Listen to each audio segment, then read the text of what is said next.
Hi, I'm Zach Poor, and you are listening to Pour Me a Cup, a bold and refreshing podcast fueled by good coffee and unfiltered conversations.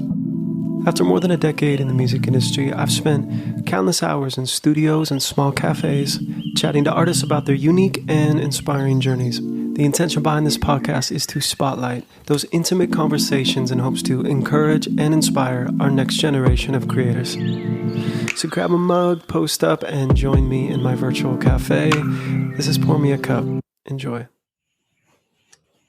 Can you hear me? Yes, I can hear you. See me? I don't see you. Oh, hey.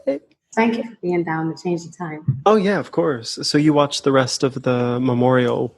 It was heartbreaking. Yeah.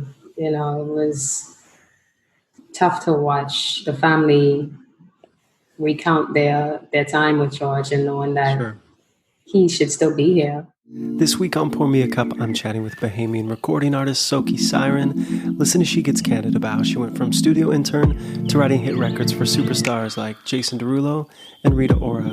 We also discuss the music industry's response to Black Lives Matter. Yeah. But Al Sharpton got up there and he said his word.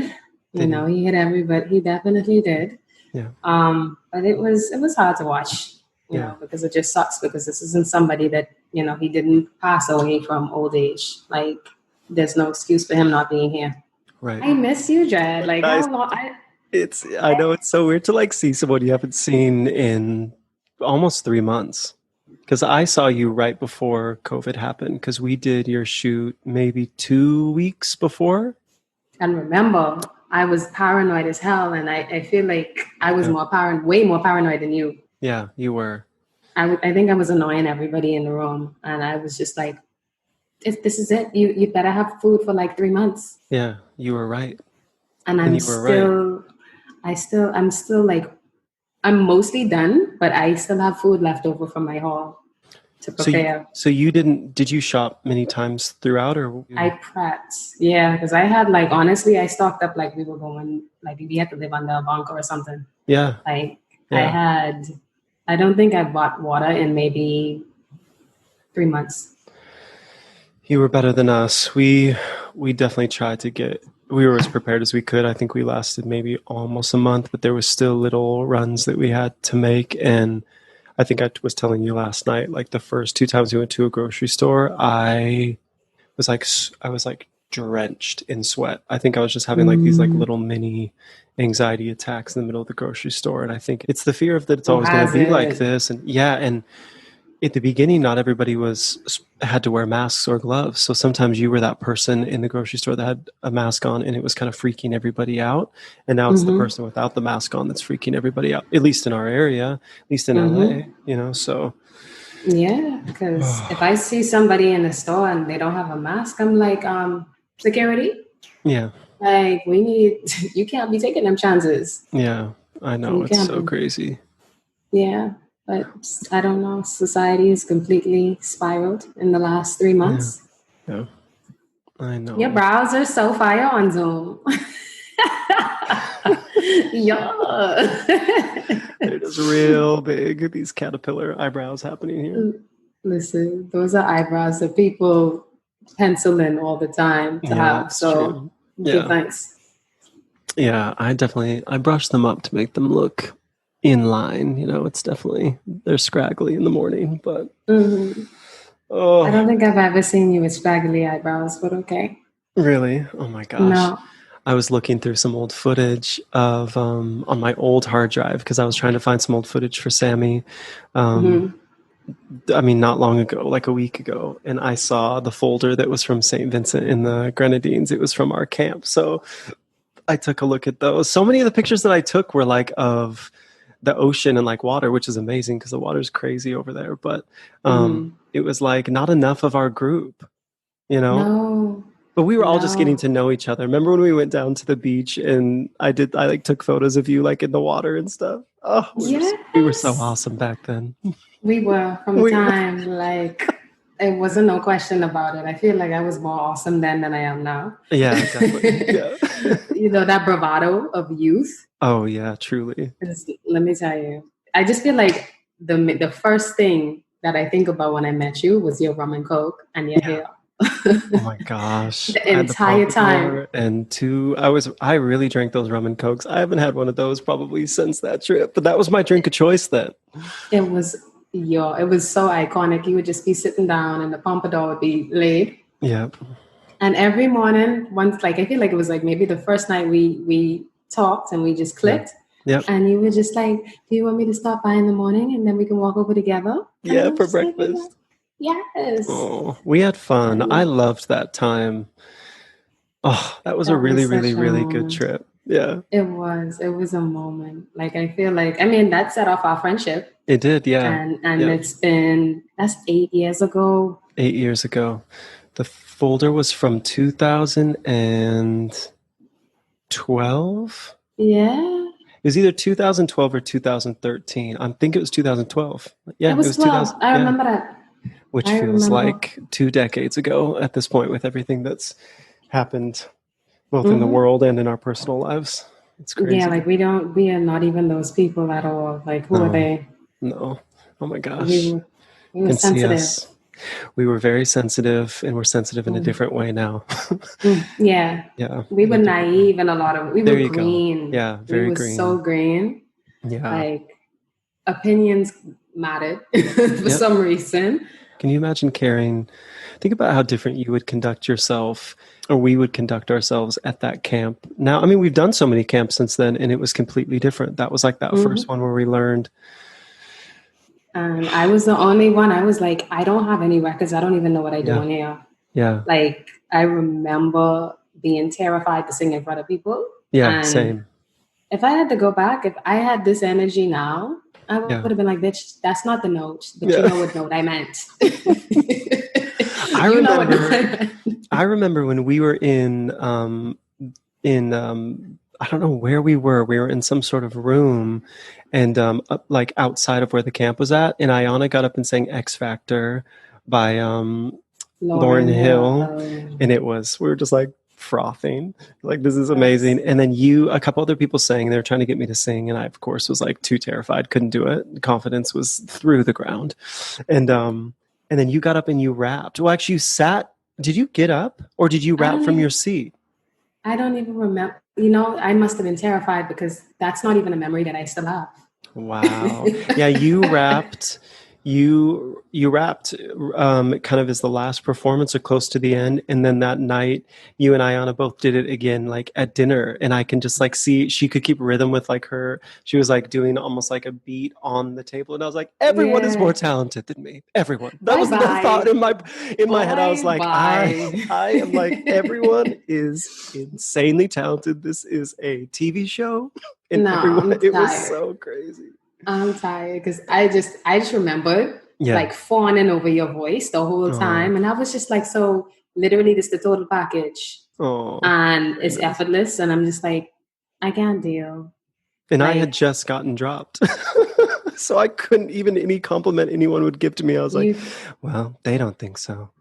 And you definitely didn't have just got drop energy for what it's worth. Oh, I didn't, or I did. You didn't. Oh, that's good. I was just like, he's just a wave. Like 9 times out of 10, I just remember saying like this man he could never be bothered. We were listening to Sammy's album not too long ago in the car. I was like, I'll play it. And I was like, me and Soaky wrote this record with Alja. I was like, this is crazy. Good Times Roll. That's so wild. Good record. That's still a good record. Yeah. To this day. Yes. Yeah. Oh my gosh. Well, it was so nice catching up with you last night on the phone. I feel like we'll probably be repeating ourselves a lot today, but we can also graduate on a lot of the stuff that we spoke about as well. But how are you feeling today? I know because it really is day by day. Me and Tiffany were talking about that too. You know, I think it's really day by day, and so much information's coming in, and I think yesterday was the first day we really even talked about COVID and what that experience has been like, being isolated, and then we're moving straight into, really what historically has been a problem for centuries, but is now rightfully in the forefront, and where we're talking about and people are talking about as they should be. So how have you kind of felt transitioning from, the isolation of COVID and, and then moving straight into what's going on now? Like I said, when we spoke last night, it's one of those things where some days are better than others. Yeah. But consistently it has been heavy. Yeah. For a number of reasons. Obviously, to even see a video and witness somebody being murdered in that way and without any regard for their life and their loved ones. And also knowing that if that had not been filmed, that those 4 officers would have gotten away with it, So it's just knowing that is the value that is placed on Black life here. It is, it's hard. I can't find the words for it other than it really. And the thing is, in my mind, I know better. I don't feel like I'm less than, but it really hurts to be treated as such. And then it's also very strange because obviously we've been in this business for a long time to have seen the gasps when people in the Black community said that, this industry is a mirror reflection of what is going on in society at large. So the gasps, like we all just looking at each other like, what the fuck y'all gasping for? This is not can I curse on this? Of course. I need to. I didn't know if we were going for a PG energy. Yeah, but it's just like, this is not new. You know what I mean? Like this is the elephant that has been in the room. And at this point, the elephant is pink. It have a lace front and it have lashes. Like you can't miss this elephant. No. And it's just been like really. So, and the thing is, when it's coming from a genuine place. Like I feel like some of the people that posted the Black squares truly were posting in solidarity, and they actually want to determine what can be done to move forward and move in the right direction.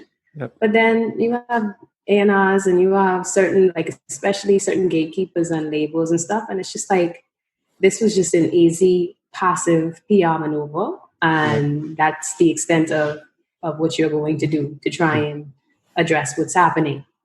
So it's just, it's a lot of mixed emotions. And then also like the isolation on top of that, it's just like, well, I have moments where I'm like, bitch, you went it on your own. You better fly your own flag and figure it out, because you just don't, even with all of this that's going on, I sometimes don't know who my comrades are.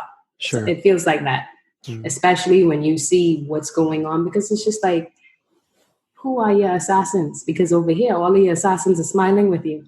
Yeah. And that's the dark thing. It's just like and mind you, I feel like my instinct usually goes off because I've worked with people or I've been in rooms with people, and I'm just like, I feel like you're giving me supremacist tease. So it's just, and it's so uncomfortable because, prior to this awakening, which is again, not new information for us, not at all.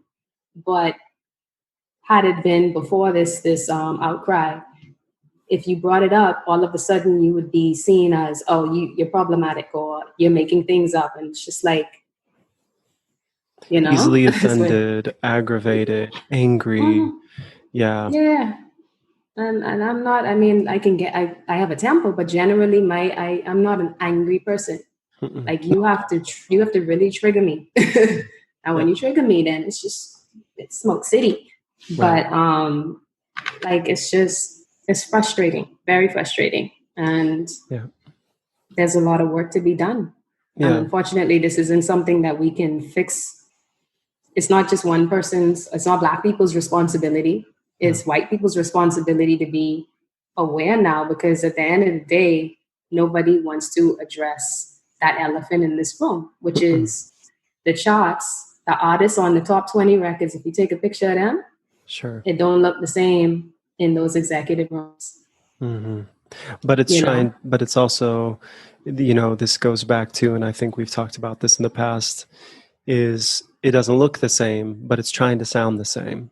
It's trying to sound, it goes back to, I think what's really hard is everybody lives within their career that they've worked so hard for too, and I think this is a human discussion, but on a macro level, but there's also these micro discussions that are happening then within industries and within businesses and within communities, and so I feel like it's just such an added on pressure and stress for Black people right now too, having this discussion within their own communities and their own businesses and their industries. And I've seen that pain happening as well when people do release statements, like you say, and these gasps happen as if these conversations haven't been taking place in the rooms and as if Black people haven't been stolen from.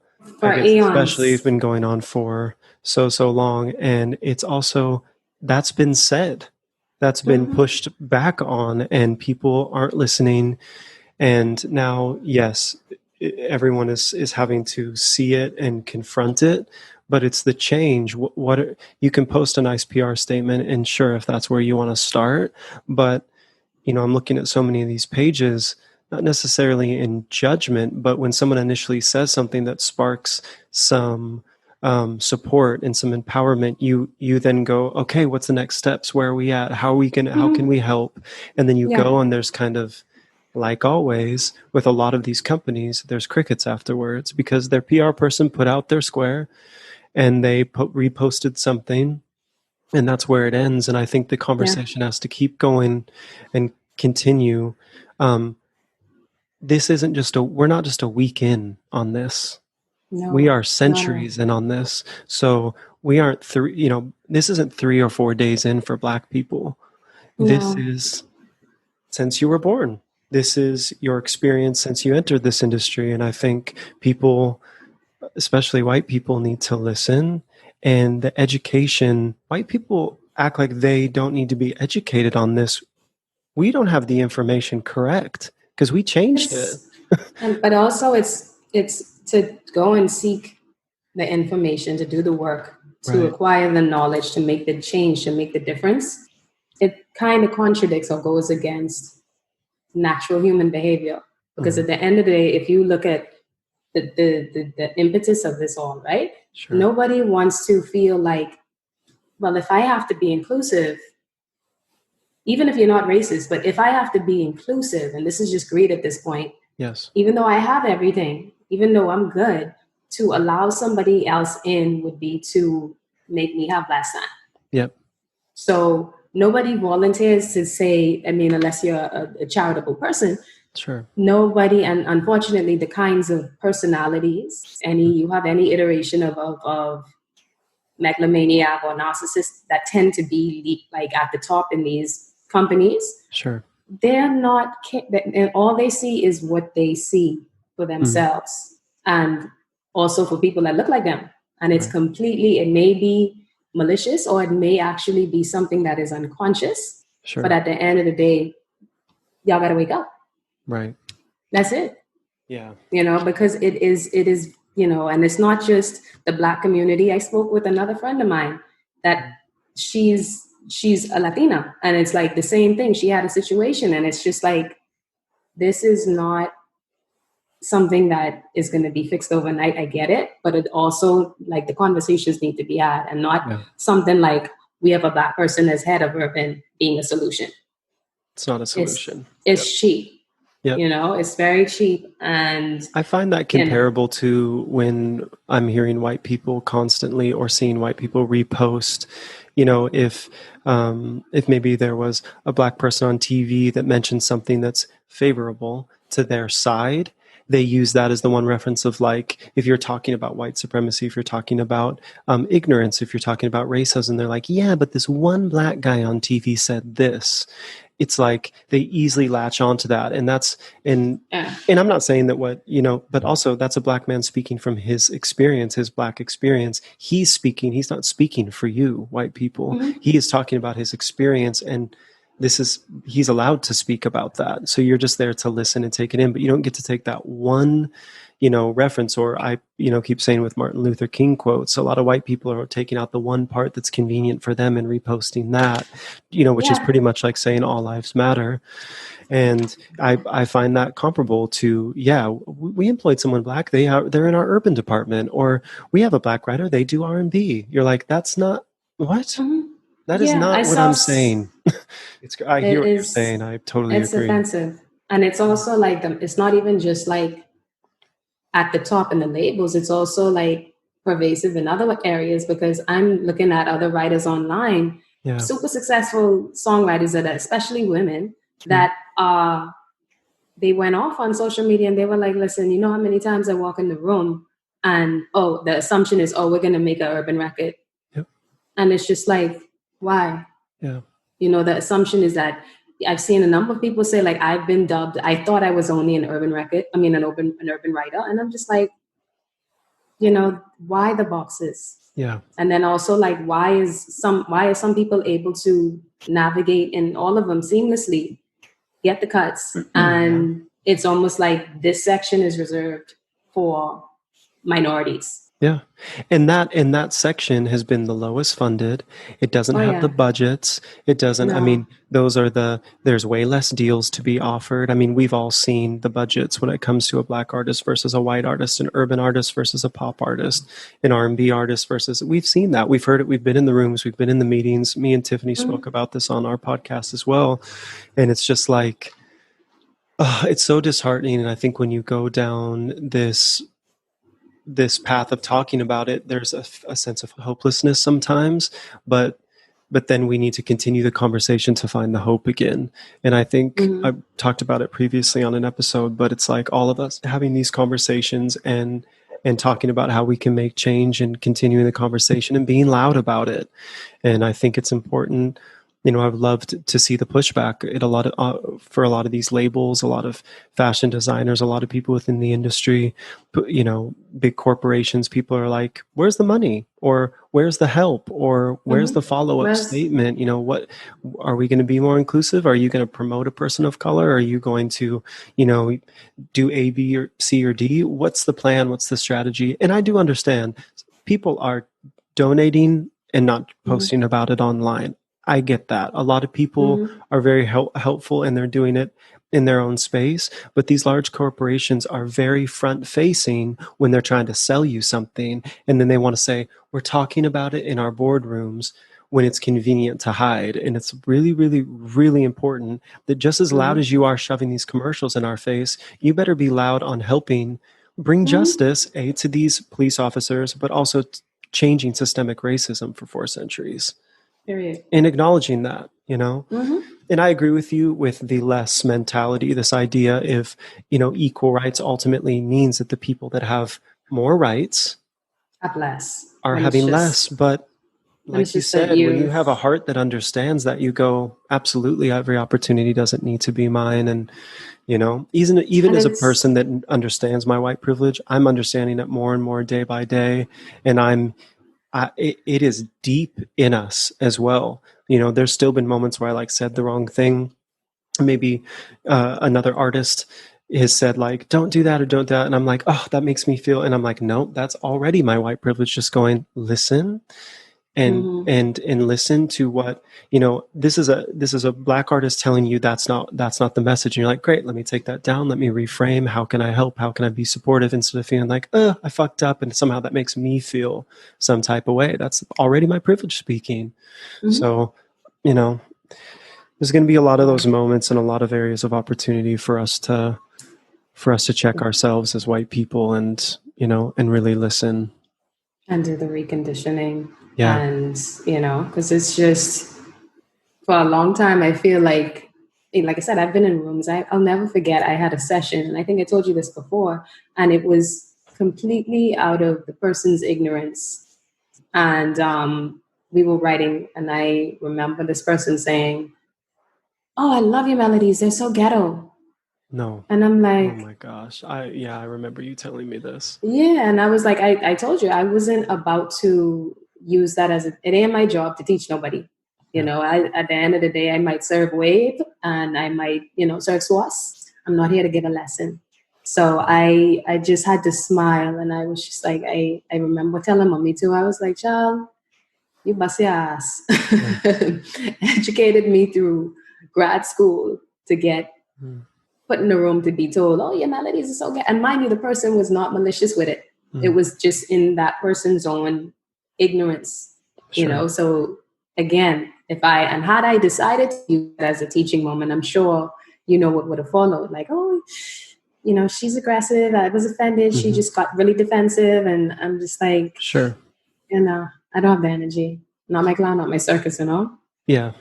Well, yeah, exactly. It's also not your responsibility. It's like in that moment, also, that's super offensive. And then you have to muster up the energy to have grace and also teach someone about themselves. It's like you showed up to do your job and do it well. You didn't also show up as a paid professor to teach someone about their ignorance.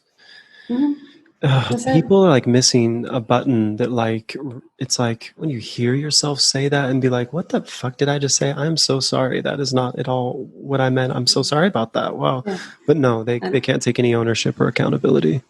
And that's what you think also of the culture. Like you think that that's the single dimension. Sure. Like there's one experience. Yep. Which again, we do a good job at having a particular narrative sold on as far as Black culture is concerned. Like it's there's so many rappers and there's no shortage of people. And don't get me wrong, I like to turn up and I love a ratchet record. I like the hell out of a ratchet song, but that is one facet. And I think people latch onto it because there isn't that inclusion and that diversity of perspective for Black artists. That's what people are walking away thinking that the entire experience is. Yeah. So how has it been? I mean, I don't feel like we've talked about this for a long time, but obviously not being from the States but still coming to the States as a Black person and kind of learning the American experience. I mean, I know you were on the East Coast first because you went to college there and then you came to LA. I'm sure there was a difference between East Coast and West Coast, but also from being back home. So how has that been? What has that challenge been like? It was an eye-opening experience, number one, because I come from a country that is predominantly Black. Right. So the energy of somebody being racist in my country, you ain't gonna get away with that. Yeah. Like it won't end well for you if you try to like it, I've seen it happen. Coming here, I just immediately, I was like, I turned the corner at some point and I was just like, there's a ceiling. There is a ceiling at every tier of society where you are just not allowed to thrive if you are a Black person. Like it has been systemically put in place and designed to be that. And it's just like, it's devastating at the end of the day because you see so many great people and you just, it's just like, how long is this message going to be missed? So it's just, and when I came here, I was just like, Black is Black, and a lot of people get really particular and sensitive, but I feel like if you delve into, I know my history, first of all, so it's just like, immediately I'm going to sympathize and I experienced that experience the same way. Right. So it's just frustrating because I did have a wake-up call when I moved over here because as simple as going to certain areas, like I just was super naive when I got here. And I remember like going to a certain bar that I didn't pay attention that there was a Confederate flag flying in there. And an American student I remember was like, let's go, we gotta go. And I just remember being so green then. Because in my mind, I was just like, let me get my beverage and muggle, And from then, like, I just quickly learned that this is just, it's a really tough experience. And a lot of work needs to be done. And there is not enough value placed on Black life. No. So it sucks. Like, it really is frustrating to see. Yeah. It really is, so... And also, like, at the end of the day, nobody is seeing any difference, especially supremacists, like even the colorism is another issue. But like, as long as you have a little piece, you know what, you're going to be labeled as a thug or worse. That's sure. it. Yeah. Well, as it's, yeah, I mean, and when the person that's running this country views it that way as well and uses that kind of terminology, it's really just reinforcing. I mean, it's, yeah, exactly. It's perpetuating this stereotype and this dangerous rhetoric. Mm-hmm. Really, it's there is hope when we get together, and I see hope in these protests. I'm, someone who's choosing not to look at the looting that's happening and letting it overshadow the message. I think if we look at the percentage of people that are out there, fighting for this cause and marching for this cause, protesting for this cause, the uprising, and also giving acknowledgement to the fact that all these people are getting out over and over and over again. And that is what ultimately got these 4 policemen finally all arrested. That wasn't coming from the top. That was coming from people. The ground. Yep. That's what an uprising is. And ultimately to see that happen, yes, but that's just the beginning. And, going back to the talk about the industry is, there's also these microcosms that are going on that we have to continue the change, or we end up back in this situation again, like we have in the past, And so, yeah, it's really tough, and I can definitely sympathize. And like, even though, like, just touching on, the question that you asked about me being foreign, like, I do remember feeling like the first time that I came to the States, it wasn't a transition because in the Bahamas, it's so close. Like, I spent a lot of time here visiting anyway, so it didn't feel. And you went to Miami for school? Were you in? Yeah, I was in Miami. And then also, like, because I traveled there so often, like, it really is a 25-minute flight, and there's so many Caribbean people, it wasn't that much of an adjustment. But I was also still mindful and conscious enough that I carry a black tax.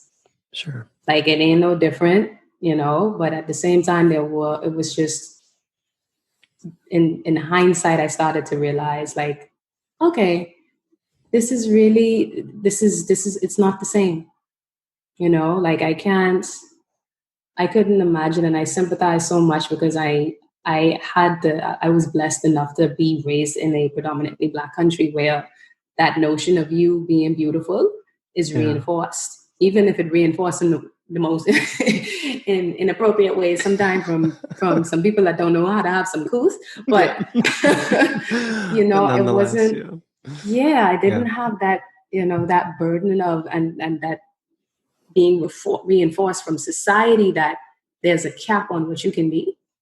So it just that has been, and this is what people live every day, Sure. So it's just it frustrates me. It really frustrates me because you see so much potential being stifled. Yeah. And it's just, all it takes is just do the overhauls in the institutions, the prison reform system. I'm just like, what is it? Yeah. Like, this is modern day. I'll get upset. I'm not, let's talk about something else. I respect because that. It is just so, it frustrates me, Zach. Like, it really does, because it's not subtle, it's blatant. Sure. Like, the excess of force, the difference in how people of color are treated versus how white people are booked and carried off. Like, the treatment is polar opposite, and it never matches the crime. It's I'm like, insane. Dylan Roof. Yep. Anyway, but like you said, so it's so positive vibes. And it's so obvious. It seems so obvious to us, but just like we've found that common sense is not so common. No. There's a lot of work to be done, a lot of education to be instilled in this very, very corrupt system. And, I implore my fellow white people to get their shit together and to learn and to, it's going to be what to a lot of white people feel like a sacrifice somehow to inform themselves, but inform yourself and really do your research and stop, just believing everything that's force fed to you by Fox News. So, how's it's like as we go from this into music, it's like what can we go into? To be. But I want to talk about the positives about the strides that you've made as an artist, because I met you, and I guess I don't necessarily know if the first intention when you moved out to the States was to continue artistry, but me and you met each other as songwriters. Not that songwriters aren't artists, but we kind of predominantly were writing for other people in our publishing deals. And then I think around the same time, we both kind of were like, you know what, for myself, I was like, I'm going to start putting out music for myself again.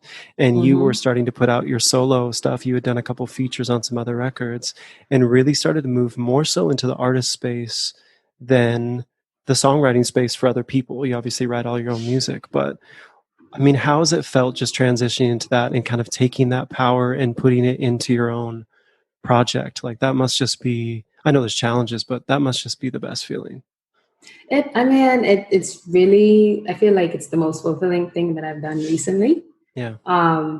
Just because it's, you don't necessarily have so many constraints in terms of like what the mark is, because you can define what that mark is for yourself. Sure. So being able to fully create what I enjoy creating, number one, and then just taking something that, you take a handful of records and then you just create this project, you get these visuals, and then you put it out in the world and you see people that are receiving the records and they're like, they fuck with the music.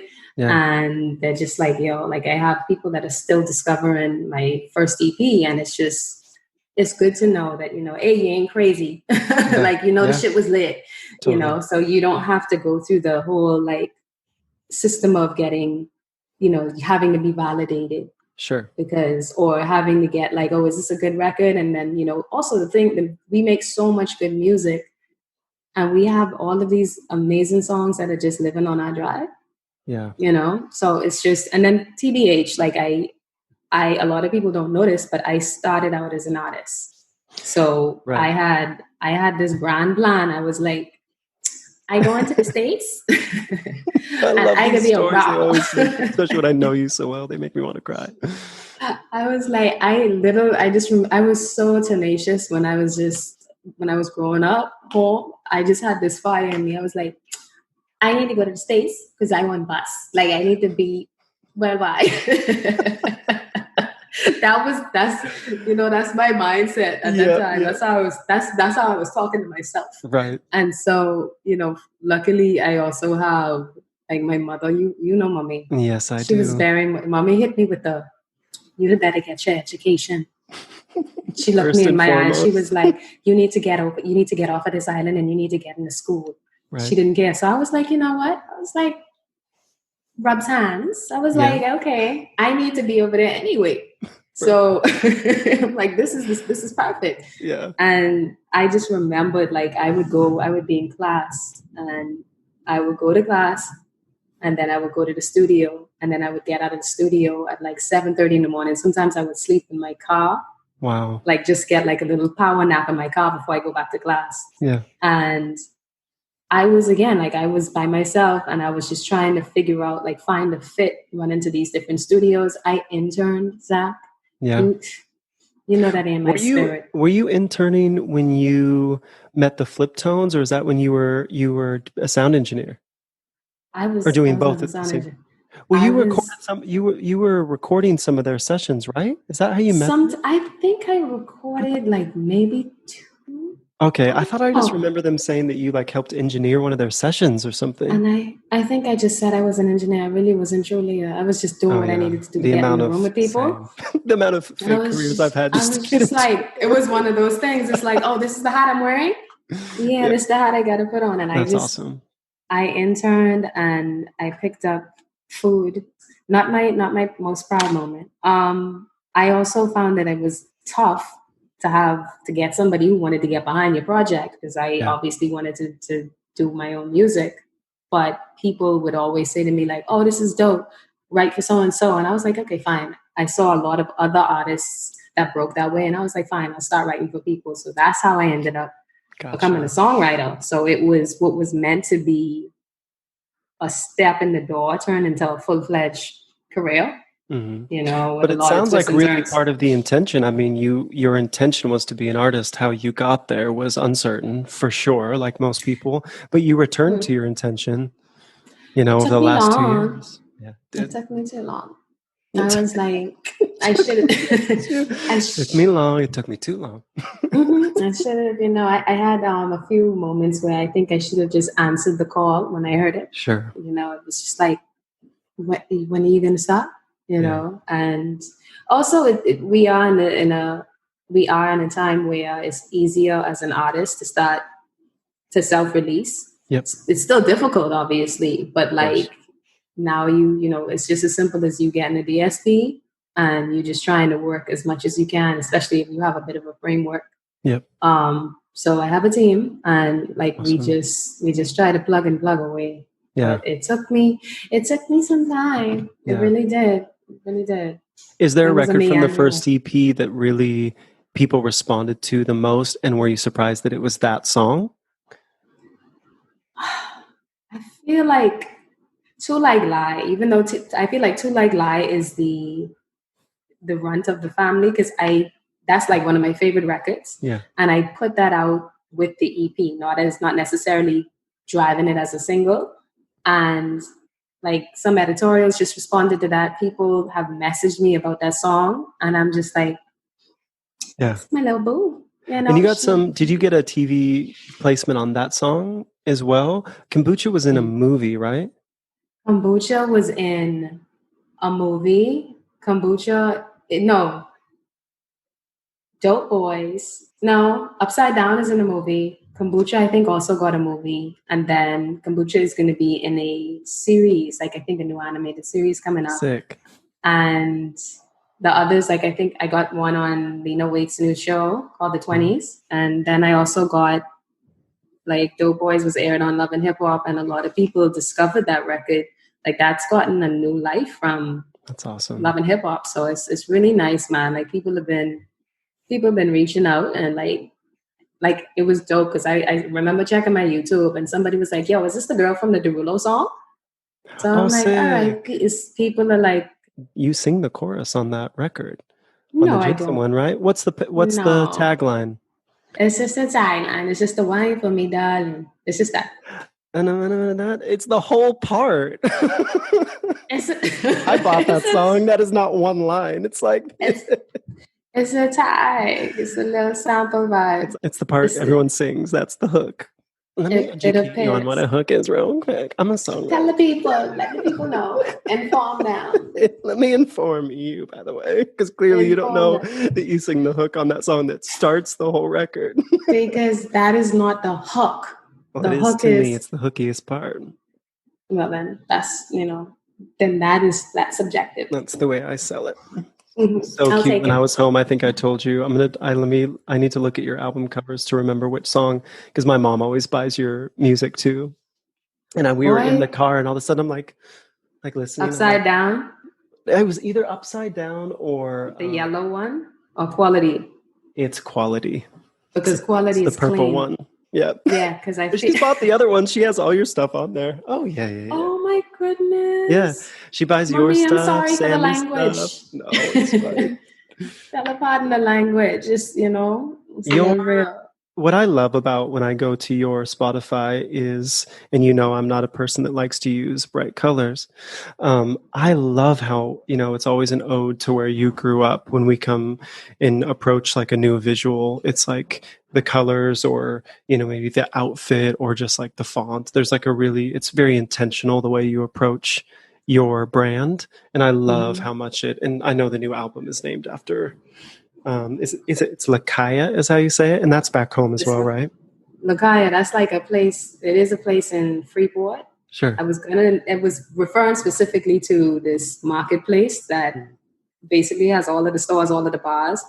You do a lot of growing up at this place. Cool. So that's where some of my fondest memories are. Like, Fort Lakaya was where you went to like link up with a thing and probably do shit that you shouldn't be doing. Of course. But I just had I have so many amazing memories about that area. So that's what I decided to name it after. And then the next EP that's coming up is going to be not named after a place per se, but a specific experience. So okay, perfect. Yeah, like a lot of, I owe a lot of the wave to where I'm from. So I try to maintain that. It looks so good. Now I'm looking at because I'm like, you're looking at your work first of all, because I would not have that aesthetic. I didn't really think about that till right now. I was literally just looking at everything. Well, I was also the kombucha cover because I think that's so iconic. It's so vinyl looking. I mean, it's one of my favorite, and I didn't even do that one. It's one of my favorite covers of yours because it just feels like something that, when we go to like old record stores or we see CDs or whatever, and it's like has this vintage feel. That cover has always felt like something. If you were in New York or I've done this in other countries too. We did this in Paris and Japan, where I was just going through, these old vinyls, and it's just like what really sticks out to you, even if you've never heard the song, is the artwork. And it's just that vibrance of a lot of these covers. So I'm like, I've always thought that looks like something you would discover if you were like in another country and be like, what the hell is this? This is so great. But I've always loved, and that's nostalgic too, right? That's that first single that you put out, and just that kind of brave story of putting out your own stuff, which it always will have that kind of nostalgic feeling. Always. I just remember being so paranoid about putting out stuff. Yeah. And I feel like I don't think that it goes away. And I now it's not so much paranoia, but it's your child in a way. So you just want to make sure that you do everything in your power to make sure that it can thrive and flourish in the world. Of course. But I was up about kombucha like a couple days before that drop. I remember. In the video, because that was like your first like visual, and you put so much into it. And let me tell you, I've seen that place, I think, on Peerspace since. I always recognize it from your video, which is I see it all the time. I'm like, this is I use that place. She has some mileage. She's getting work. Yes. Oh, how's your mom doing? We spoke a bit about your mom last night, and you brought her up a couple times. She's doing well back home, and she is being a G. Always just refusing to stay still. Always keeping busy. Always like checking me relentlessly, and just reminding me that we're part of a feeble generation. Let me stop. You know what? I have had that same thought sometimes. I'm like, wow, my parents really just like they powered through, and I'm like, I don't know. Like feeling good today. She always is like, her version of tough love is such an interesting one, right? Because it's never like blatant. It's never like, stop from being an idiot. Like, why are you so sensitive? You need to grow the hell up. It is more like, it just makes you reflect, and you sit down and you think, well, wow, I am weak. And she's like, that's not what I'm saying. She didn't even say that, but it's just the way that she says it, because they are generation, like the things that they have gone through and still came out on the other side, and they go through and they get through. It's the cycle. They go through, get through, go through, get through. Whereas us, we go through, at least for me, it's like go through, crumble. Go through, crumble, kind of get through, crumble again. I build myself up again. Yeah. And then, rinse and repeat. So it is trying to get that formula. I've been working on that, but... Can I say to that, I really hear that, and I respect that. And I think the older I've gotten, the more conversations that I've had with my mom, even with what's going on right now, I've learned so much about my mom's perspective and how beautiful it is. And really just thinking about all that our parents have overcome. And I think sometimes when I hear, even within my own circles or, within my generation, of not really respecting and stopping to also listen to that generation that has overcome so many things. we're all in this together. As long as you're on this earth, we're working together. And it is important that we listen to our parents, and, whether we agree or disagree, it's important to know their perspective and why their perspective is that. Yeah. There's teachable moments for us still too. I think when we were young, it's like, you'll never understand. They're like, we get it. And then we get to a point where we go, yeah, they do get it. They do understand because they went maybe not through the exact same scenario, but something that is parallel. And so I think it's, with everything, it is important. I know we happen to have really beautiful relationships and close relationships with our moms. So we're able to have like really open discussions with them. But, sometimes that tough love is really just, they do know. Yeah. And they made it through. And so they're actually they're helping you avoid the crumbling sometimes. Yeah, the mistakes, exactly. Because and it's also the fact that they, no matter what, like I feel like we'll bitch and complain, and we will again do the crumbling, and that line is always, it has never not been open. Sure. Like I can hit mommy no matter what, and she'll still be saying the same thing over and over and teaching the same lessons, because of course we take forever to learn. Of course. And it's just, I am like, I marvel at that level of selflessness, because I can't lie to you. I'm like, I look at myself, and I think it's also something when you become a mother, because there's a switch that hasn't gone off on me yet, and it's that selflessness. Yeah. Like, I'm sure I sound like, about certain things that I go to mommy about, I feel like I'm a broken record. Same. Especially when we talk about like this labyrinth of a business that we're in. Sure. But I put myself in, if the tables were turned, well, not from my mommy, but from anybody else, I don't have the real estate in my mind to listen to the same thing over and over again. I'll have to say, well, sweetie, you need another audience. Yeah. Yeah, I mean, I think maybe you view yourself a little differently, because I'll say, you've been that for me often. I've been a broken record to you for many years. But I think with each time you did the same in a very kind of maternal instinct way, was you approached it in different ways. You've been tough with me before. You've been very soft with me before. I think we talked about. When have I ever been tough with you? I have never been tough with you. My version. Proof. You know how sensitive. Sure. Sure. I'll provide them right now. Let me pull out my Blackwood coffee statement. I would say that when we were speaking, at Blackwood that time, when I just lost my shit and started crying, and you walked me outside, I would say you were actually giving me really stern advice that I didn't want to hear. And that was really just trying to encourage me to look beyond my situation and go another route. I was really talking about my deal and being stuck, and you were trying to encourage me to move a different way so I wasn't stuck. And I just couldn't hear it, because I was so, as we do when we go to our parents, sometimes we're just looking for someone to go like, yep, the world sucks and it's been unfair to you. And sometimes you think that's what you want to hear, but in that moment, I know you knew that's what I wanted to hear, but that wasn't going to be constructive for me, for you to continue. I was spiraling in a sense.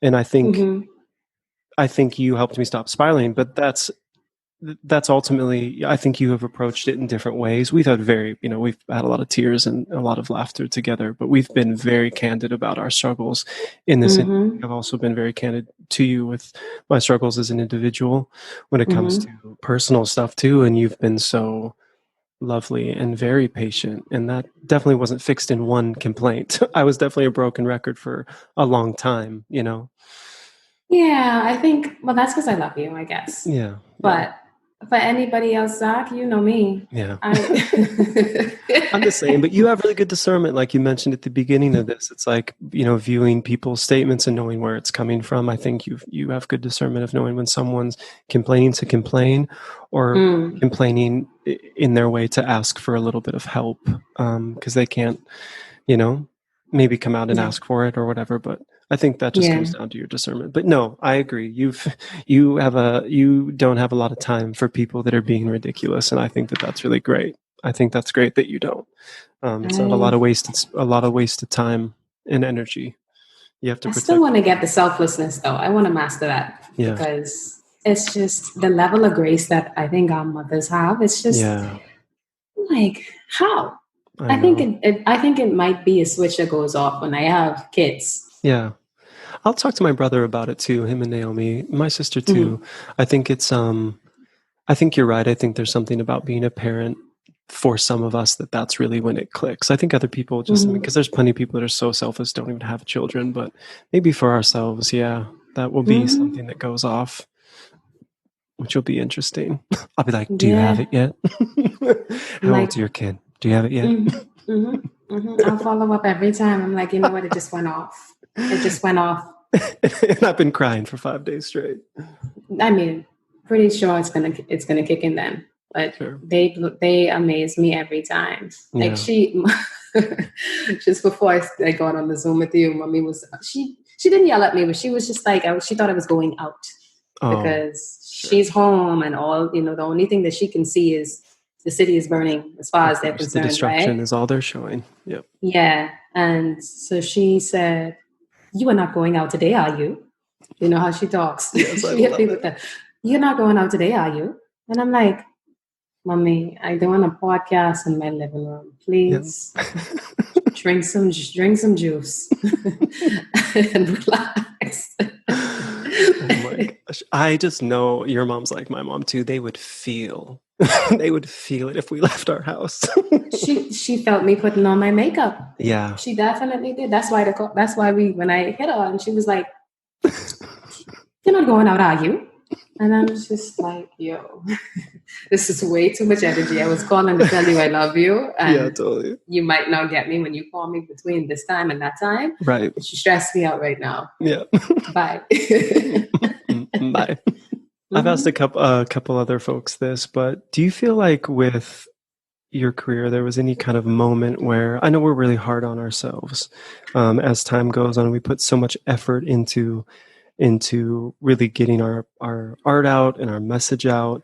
Do you feel like there was ever a time where you were able to really kind of sit back and smile and be like, I did that, like that was a great accomplishment? And you might have had multiple, but was there that kind of that first time where you're able to step back and be like, oh, that worked and I really am proud of myself for that? Definitely. There were a few times. I felt that when my first single, which was the first single that I got when I signed, which was Born on Me by Rita Ora and Chris Brown, I feel like it had aired on the radio. I was in Atlanta with my best friend. And I just remember feeling like, wow, okay, you really didn't just make that move all the way across the US to the other coast for no reason. Like sure. you for sure are like you're walking in purpose. Yeah. There was that, and then the Latin Grammy nomination, which I'll be honest, like even I went to the Grammys as well, and we didn't win, but we, just to have the nomination, that was a step. It didn't really hit me until I was moving into my new place, and I looked at I have the certificate, and I got a new frame for it, and I just remember like packing and feeling like you really actually you did something. It's not awesome. Bad. The little Freeport inside of me was just like, the little girl in Freeport was like, oh, okay, you went out and you did this. Yeah. So there's some moments. They are like just very affirming and self-validating periods where I'm just like, all right, not too bad, not too shabby. Sure. Yeah, it's hard to take a step back sometimes and be proud of yourself. I think that's something I'm learning a little bit more, to have that kind of grace and love and appreciation for the journey. And I know we've been really hard on ourselves for a long time, and sometimes it takes, I even think about Body on Me and how many revisions you guys had to make and how much effort you had to put in, and the rewrites and who was going to be on it, and it changed and evolved, and you think of all that energy. So by the time it comes out, sometimes you're like the excitement part is gone, but it's cool that you still felt that when that came out. Yeah. Are you drinking tea on your side? I know you stopped drinking coffee a long time ago, which feels a little sacrilegious to be doing on Pour Me a Cup. But it really is. I am glad you allowed me to make an exception today, because appreciate caffeine stopped being kind to me. I miss it. But, you remember I tell you, my space was breaking out so bad. Yep. And the dermatologist was like, now you got to let go of caffeine. And I was just like, like, I feel I was attacked. I was like, so what? I knew I came here for an appointment, not to fight. Yeah, exactly. Did you have a coffee in your hand at the time? You know, and I'm just, this? No. Like, I feel like that coffee has really been the soundtrack for our friendship when you think about it. I know, from the beginning. And so many of our friendships. That's like this real common thread. Mm-hmm. I mean, it's good that you at least drank coffee at the beginning of our friendship, because I'm not sure we would have really bonded. No, we wouldn't. Different person now, but it's fine. Mm-hmm. But when I did drink, you know what my go-to was? It's either a simple latte or splash a little bit of vanilla in that. Yeah. And then finally the people caught on to florals. Yeah, you really love like latte. A lavender moment, a rose moment. The last time we met up at a cafe was right before we headed into COVID, right? I mean, we met in K-Town. That's right. Place. Yeah, really cute kind of atrium type of vibe outside. Mm-hmm. Shout out to Balcony, because they have premium vibe in that little place, man. Oh my gosh. And I had just gotten back from New York. Mm-hmm. Talk about that all the time. I think I spoke about it with Sammy, but I was just like, we were in New York just living our life in the middle of February, but also I wore a mask on the plane. It was something that we were conscious of, but I was like, man, we really took the subway. You know, when you've had a couple drinks in New York, you're just like, we're living our life. You forget what you're doing. Child, y'all. We got back and it all changed. Yeah. Mm-hmm. I am brave. Yeah. Yeah. I was not brave. I was annoying my friends about COVID from December. Like I started in late January, because I remember I wouldn't hug anybody at Grammy week, and everyone was like, and I was like, have you heard what's happening? I'm like, first of all, I wouldn't have hugged you before COVID. COVID just made it easy for me. Let's be clear. You're hiding behind COVID, so you don't have to have any type of. Listen, I needed distance from before COVID, TBH. But no, I was concerned, and my best friend, I'm pretty sure she was just like, hush, like stop. But I'm like, no, this is going to be a pandemic, and sure enough, and it was, and it's still going on. It's just, I mean, it's definitely not taking up the news feed in the way that it was before. No. But it's also important that we, keep that in mind as we're trying to also protect the people fighting for justice, that we aren't forgetting that people need to be taking care of their health as well. Yeah. Oh yeah. Those masks. I don't know. I feel like, because I am such a germaphobe, when I see people without masks, I feel like I actually see the crown of the actual virus. Of course it goes that far. I extra. I'm like this. You are no longer a person. You are a cootie, and you need to stay crossed there. Exactly. Like I need. No, not 6 feet. I need 34 feet. Truly. Well, we talked a little bit last night about it, but when do you think, is there any time soon that you're going to feel comfortable going back to the studio? I feel like we talked about it, we did. And I said that I want to make sure that I'm working with, I'm not crazy to jump back in the whole pitch sessions, like writing with a bunch of new people, like it's going to be really specific, really targeted. So long story short, when everyone feels comfortable enough for getting in the room, it's going to be like with my faves. Yeah. And I'm hoping that that'll be maybe the end of this month, maybe next month. That might be wishful thinking. Sure. But until then, like I can't take the chance, because I have sensitive lungs. Yeah, you do. Yeah, they're asthmatic. You're at risk. You have to be very, very careful.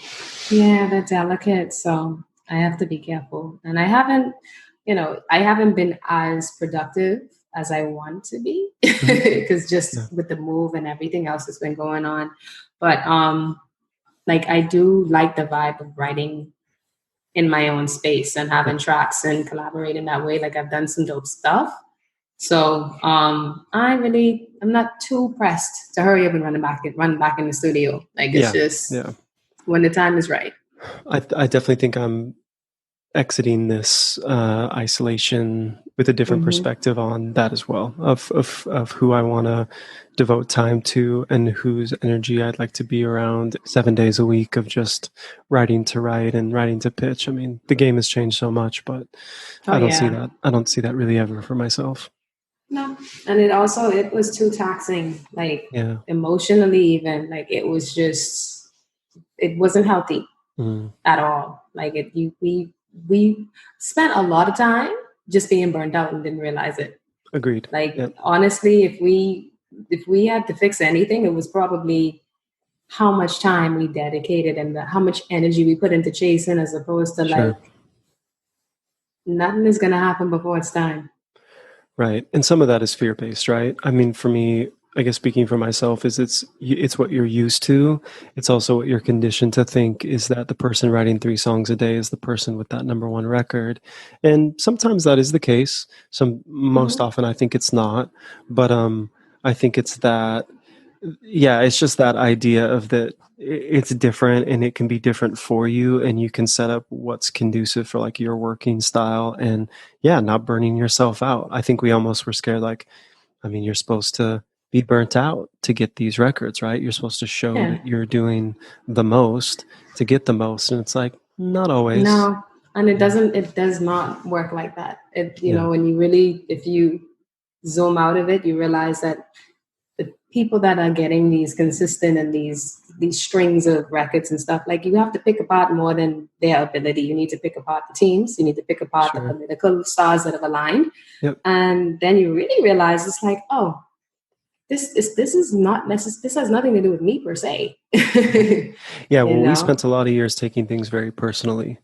And I think we've both seen that growth in each other, where we're like, the majority of what's happening here is not a personal attack on my spirit of who I am. It's really just, again, this really interesting system that is broken in many ways and not catering to the talent. It's actually not about that. I mean, because you seem really connected with your team. Like, you guys are really going for a common goal, which is so awesome. Yeah. And it's also like, I think, I mean, even when I signed with Prescription, like I still have the same publisher, and I could ask for anything. Like, no matter what, like I will be heard, and I at least feel comfortable and confident that she will do everything in her power to try and make it happen. Awesome. So it's just, I think I got very lucky in terms of the people that I have involved and rooting for me and championing my project, my manager as well.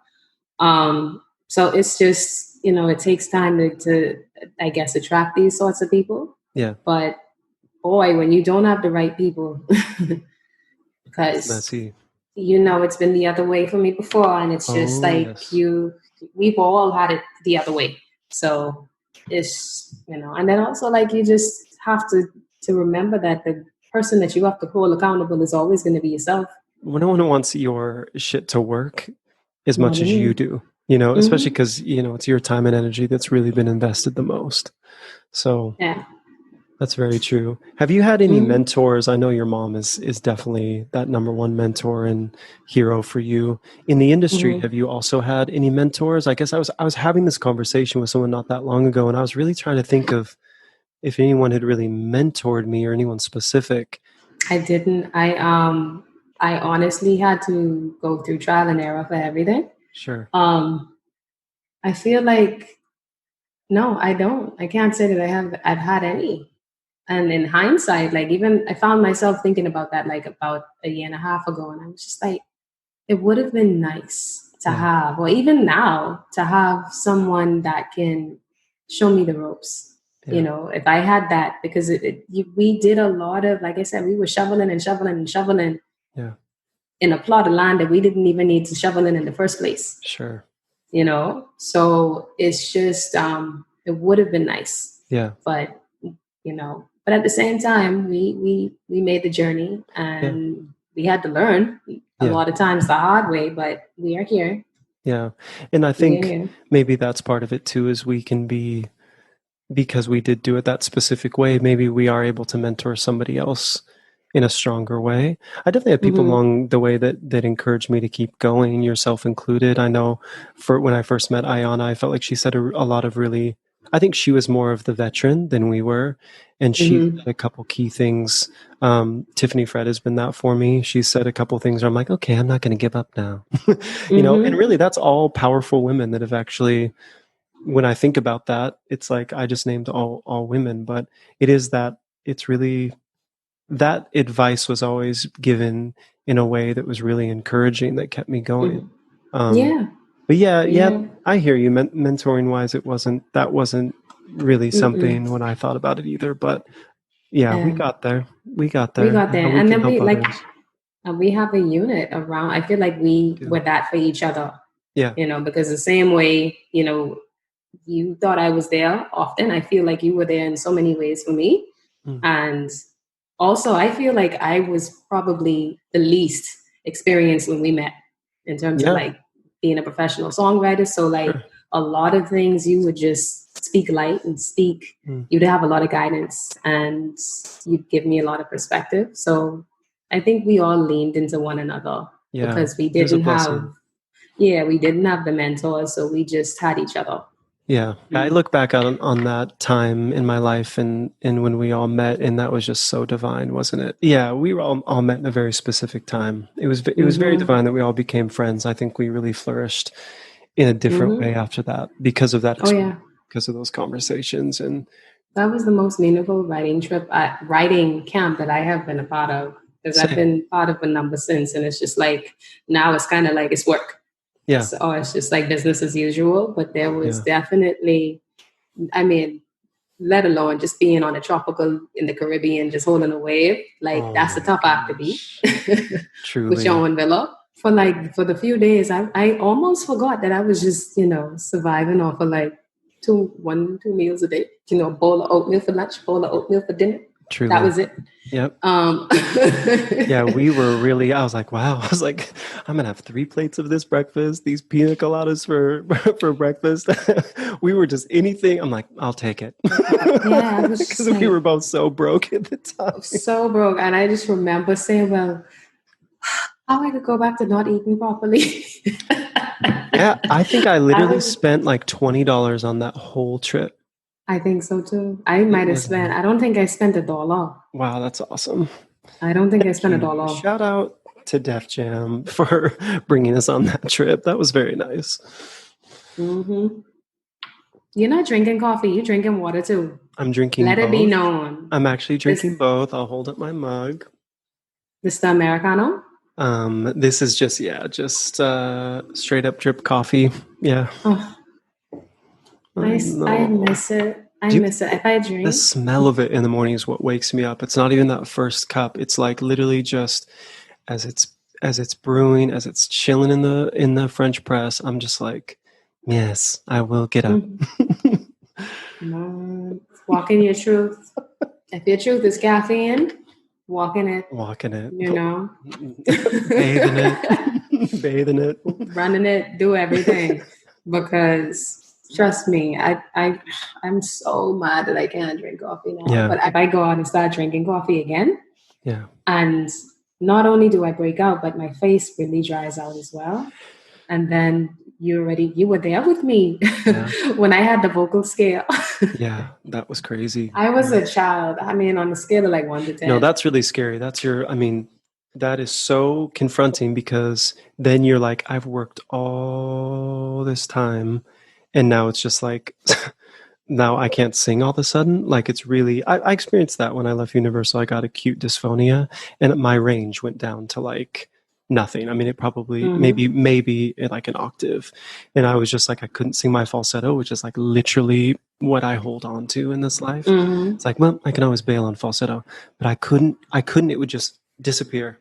And it was just the tension. I won't blame caffeine because that's just unfair to it. But it was just stress in it's like my neck muscles were just like compressing. Tense. Yeah. So I know how that feels. That's an awful feeling. So I had sympathy. I mean, I remember we went to the doctor. You came with me to the doctor? Highland Park or something?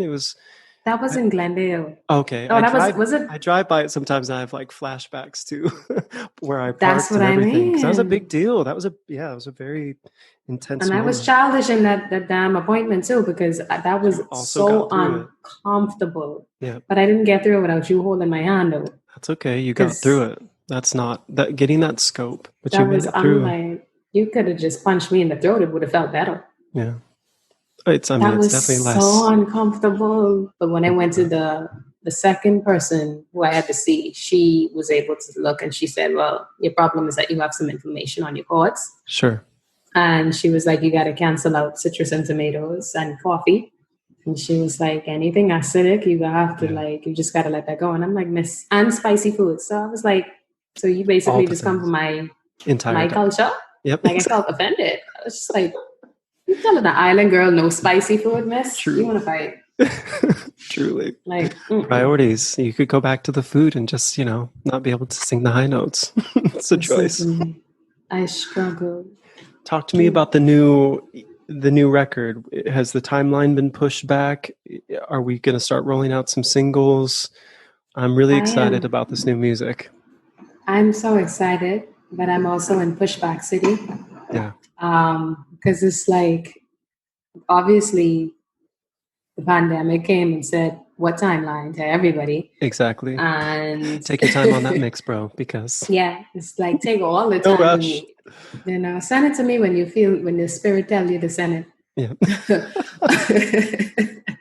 But no, I'm actually like right now I'm focusing on making sure that I have the right thing in place to release. But I am putting out the first single that's going to be out by the end of July. Awesome. So I'm excited. That one's, and I'm going to do the same thing. It's going to be similar to what I did with Lakaya. I'm going to just, focus on single by single. And we actually have some really dope partners lining up, like brand partnerships and stuff like that. So I'm really hype about that. And then we have some syncs that I feel like we're starting to, the records are starting to get some life on that side too. So I'm excited. But this project is a little different than it's still obviously me. I think people will hear a common thread, but this particular body of work is a little darker than Lakaya was. Oh, interesting. Yeah. So like, and I mean, even you saw the visuals, like it's still a little bit like the colors are there, but also, but it's still moody, even though it is colorful. It's even a moodier palette. Mm-hmm. Yeah. That's interesting. It is. Yeah. So that's pretty much it. It's still going to be Paradise, but like, Paradise with more of a mood. Yeah. And it's Paradise. Lana Del Rey are just hanging out there. Yeah. This is a new genre, Paradise mood. Urban resort is really what I call everything. Yeah, you do. Yeah. Because it's like that. It's not the standard tourist version of Paradise, because that's not what I grew up and that's not what I experienced. Yeah. So I think this project is actually painting that very well. And I mean, I play in, I like to jump in different genres. There's a blend of, you have some pop stuff, you have some rap records, then we got a little summertime sexy vibe. Pretty ballad in there too that I love. Oh, yes. Am I allowed to say the name of it? I probably can't. No. Okay. No. I love that record, and it goes, really the project for me is like this new, where I'm like, give me a bop, give me a ballad, and everything in between. That's my new way I approach projects. And when I'm working with people on their projects, I'm gonna need a bop, I'm gonna need a ballad, and everything in between. And that makes a nice bouquet of wave. I like that. Yeah, you gotta have it. Like it's like we're not doing anything, so we need good soundtracks when you're cleaning up your apartment. Yeah, truly. I really, Are you a podcast listener? Like, do you have kind of your go-to podcasts like each week that you listen to? You're like excited to hear? I don't listen to podcasts that often. But I do like when sometimes I listen to like Jay Shetty. There was somebody else. I like the TED Talks. Yes. So like sometimes I'll, pull those up. And for the most part, I just listen to music. Because how I feel like not many people speaking voice. This is just a weird thing for me, like a hang up. I don't like to listen to people talking voice. You have a nice and pleasant one, Thank you. Exception. But a lot of times I'm like, I can't listen at length. So I'm just, my ear just wants to hear music. So what's the first thing you're doing when we get out of this, when we're really told we can get out of our houses? I guess we're kind of told. I drove past a couple restaurants that appear to be open, but once you feel you're at a confident place to kind of... As soon as I can go home. Yeah. I don't even know that I got a book in advance. I might just go to the airport directly and just get on a plane. Yep. But I homesick bad, so that's definitely one of the top things. Next would be I need to go to furniture stores. Yeah, you got to furnish that new apartment. Yeah, so I'm like, I gotta go. I gotta do a lot of things. So I can't, and that's what I miss. Like, especially for like decor, like you want to see things in person. It's not the same as shopping. Like when you're online, it's just not the same vibe. Like you can't guarantee the colors and the zhuzh is going to be there in person. Yeah. So as soon as these stores open, and I feel like my COVID fares reduce. Yeah. I am looking forward to doing that because I'm ready. Well, you're gonna come with me because as soon as your favorite store open up, I feel like I have to have you with me. Which is my favorite store, Home Goods? No, IKEA. Oh, I love IKEA. Oh, when I can go get a veggie hot dog and just walk around aimlessly in IKEA. I know. I am just tacky, but I love it. But remember we sat there and we ate that chocolate cake? So good. But I can't have that anymore. And I know you can. No. I mean, you didn't have to remind me so serious like that. Like, I feel offended. We